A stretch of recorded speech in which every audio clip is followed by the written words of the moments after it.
Hey everybody, welcome back to another episode of SJG Perspective. Today I'm going to touch on how VeggieTales is racist, Charlie Brown is racist, Christmas song Baby It's Cold Outside is perpetuating rape culture, and Kiss the Girl out of The Little Mermaid, how that one also isn't hashtag #MeToo compliant. Coming at you right now.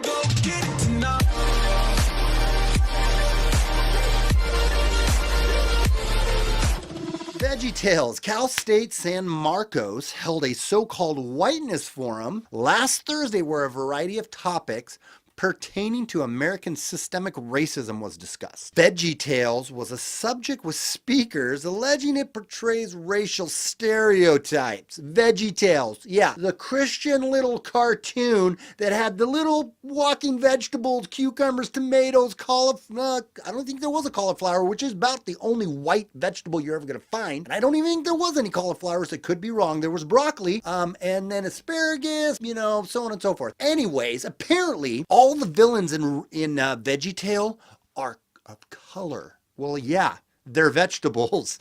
Like I just mentioned, there's no real vegetables that are white other than cauliflower, and I don't think cauliflower is in it. Might have been. I will give that to you. You can tell me I'm wrong. Maybe there's a cauliflower, but all of the other ones are red and green, and if you think about it, that's really about it. There's variations of green, asparagus green to cucumber green, and variations of the red.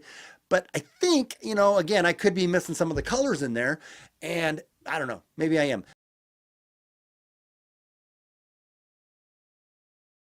But regardless of that, I'm getting off the point. I digress. It's Veggie frickin' Tales, right? Broccoli, celery, gotta be VeggieTales. There's never ever a show like VeggieTales. That's the show I'm talking about. And apparently somebody actually dug deep enough within their virtuous signaling social ills of the world depths of their soul to find out and to dig down deep to pull out that VeggieTales is racist.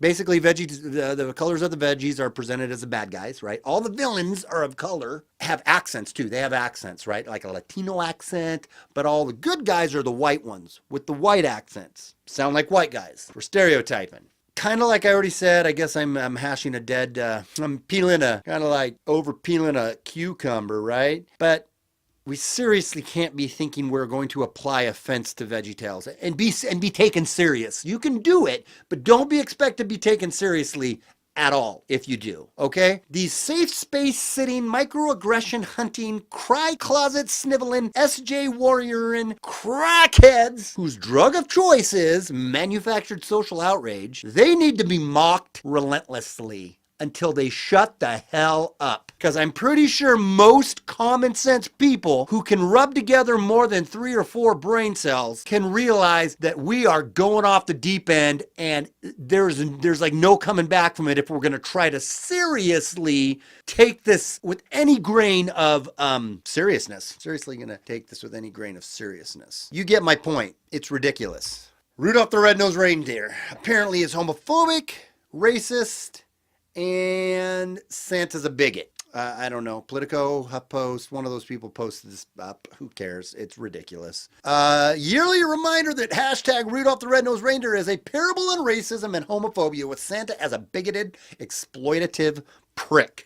Eat a reindeer turd. That's what I'm going to tell you to do. Eat a reindeer turd. I hear it tastes like chocolate, and it will help clear up that complexion, that zitty little complexion you have all over your face from spending way too much time in your parents' basement, contemplating the social ills of the world. It's Rudolph the Red-Nosed Frickin' Reindeer. Spoiler alert here. Everybody gets along in the end. Rudolph's father was verbally abused him by forcing him to wear a fake nose. Cartoon is sexist because Rudolph's mom wanted to help Rudolph's father, Donner, if you didn't know, go find Rudolph when he disappeared, and Donner said, "This is man's work, woman. Get in the kitchen, where I told you to be." And something about the femmy little elf, probably more inclusive if you really want to get technical, because it's kind of like this non-binary femmy little elf that wants to be a dentist. Apparently that's the homophobic area. Nobody was against him. They were actually pretty tolerant and inclusive of him. And like I said before, spoiler alert, at the end of the movie, show, whatever you want to call it, they all get along. All get along in the end, and they all realize that Rudolph helped and saved Christmas, and they all lived happily ever after in the fairyland North Pole. Secretly, I kind of think some of these virtue signaling twits are just probably mostly upset that their parents lied to them about Santa Claus, and they got to find some way to deal with this pent up inward whatever it is that makes them think Rudolph is racist, and they need to tell people about it. Kiss the girl. Go on and kiss the girl. You know the song from Little Mermaid.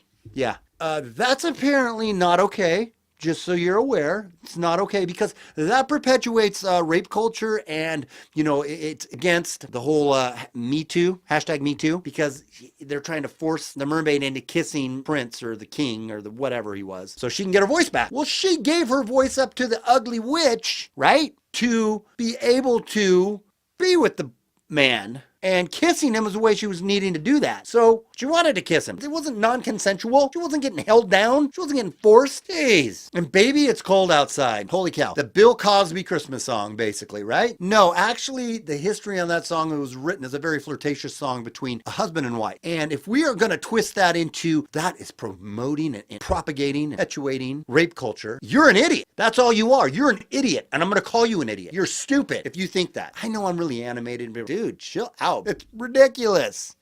And while we're on this subject, if we're going to get all our hairs all up in a twist and our panties in a wad, we're talking about Christmas songs. So what about the Santa Baby? Huh? What about that? Because I think that's a great song to teach men how they shouldn't go for gold digging whores, right? Santa Baby, all she wants is the money. That's all she wants. Oh, I'm sorry. Not allowed to slut shame, right? That's slut shaming, right? Okay, I get it. I forgot that that's a woman's empowerment. Slutting around is a woman's empowerment. So that song's okay, Santa Baby, even though it talks about taking advantage of men, just getting them to buy you a bunch of stuff. That song's fine. But Baby, It's Cold Outside, that song perpetuates a forceful, non-consensual physical contact. It's mind-blowing where we're going as a society and what we've become and what we look for to be outraged about. It's ridiculous. And if you disagree with me, I'm sorry to tell you you're wrong. You're absolutely wrong. If you're so sensitive, if you're so insecure in who you are as a human being, you have to go looking that hard to find something to be offended about, you're the one with the issue. Political correctness is about controlling speech, because if they can control speech, they can control people. If you can control the speech, you can also control the way people think, or at least how they outwardly pretend like they think. Controlling speech and you control the people. And that is what political correctness is about. And if you think it isn't, you're probably kind of ridiculous yourself. It's the truth. You probably didn't have a very good child. Probably were teased and bullied and didn't know how to react to that. Probably always got a trophy. And I'm sorry. I'm sorry that your childhood and you have unresolved issues. You know what? It's time to toughen up a little bit, people. It's time to toughen up.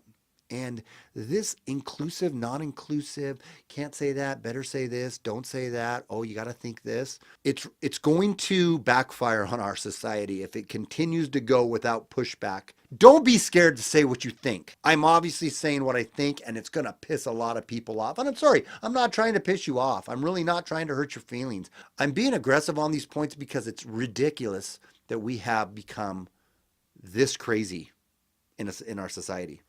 Anyways, that's about it. If you liked the video, subscribe. Don't forget to hit the bell notification. If you didn't like the video, then don't subscribe.